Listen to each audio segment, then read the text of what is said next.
intellectual property. Part 2, let's give the definition again. Intellectual property can be defined as a work or invention that is a result of creativity, such as a manuscript or design, to which one has rights and for which one may apply for a patent, copyright, trademark, etc. Also, the other definition is that intellectual property is the set of intangibles. Intangibles to me means ideas owned and legally protected by a company from outside use or implementation without consent. Ideas, we give away too many ideas, which adds or creates value for the company that we work for or that we find ourselves in partnership with. Those organizations do not mind receiving these ideas and transitioning these ideas into SOPs, standard operating procedures, processes, systems, and procedures. Because businesses, when you think about a bank, that business is based on a slew of scheduled processes. Somebody had to use intellectual property to come up with the idea, and that individual, male or female, documented the idea.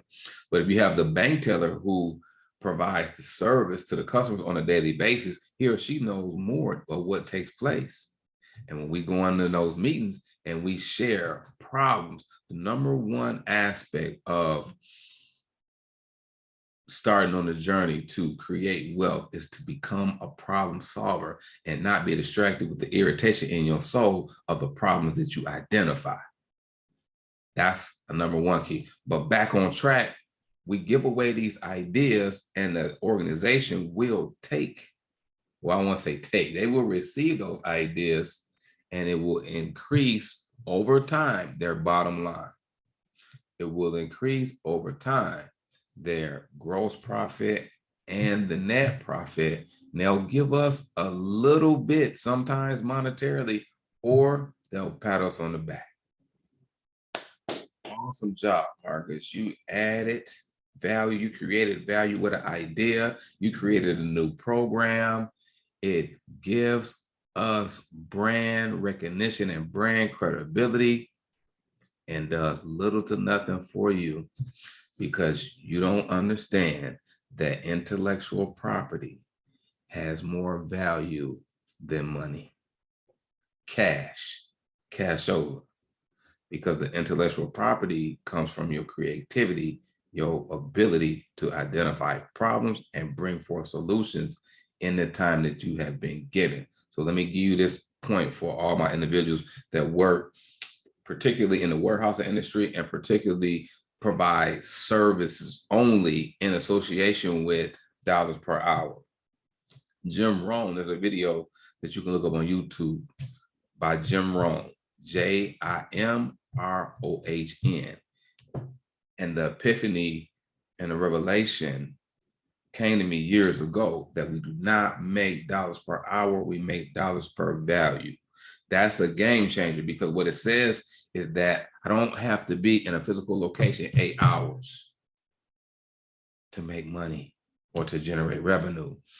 If I can identify who I am and those flow of ideas, the intellectual property, which have yet to be documented, if I can parlay those into some type of system that solves a problem continually in society, and I document it and I build the system and refining these processes over a substantial period of time and reproduce myself in training other individuals, I could obtain wealth and ownership by having a company that I may own, that I may run, I may facilitate it, I may manage, who knows?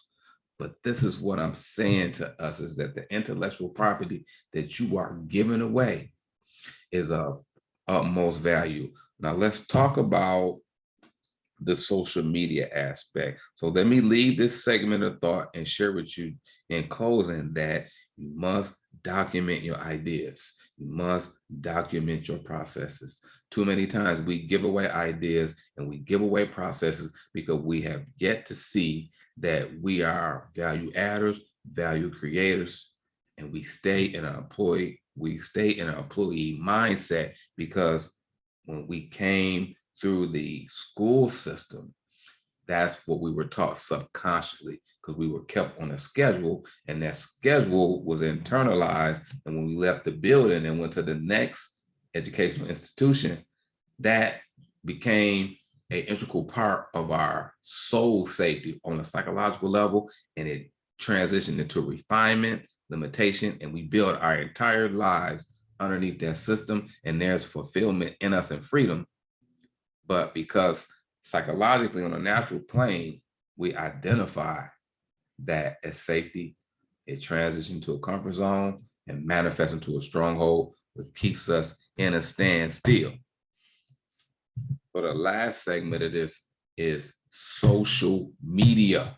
For part 3, we'll touch on intellectual property and the effects in a productive and counterproductive way that the intellectual property that's within us is used in the area and the sphere of social media.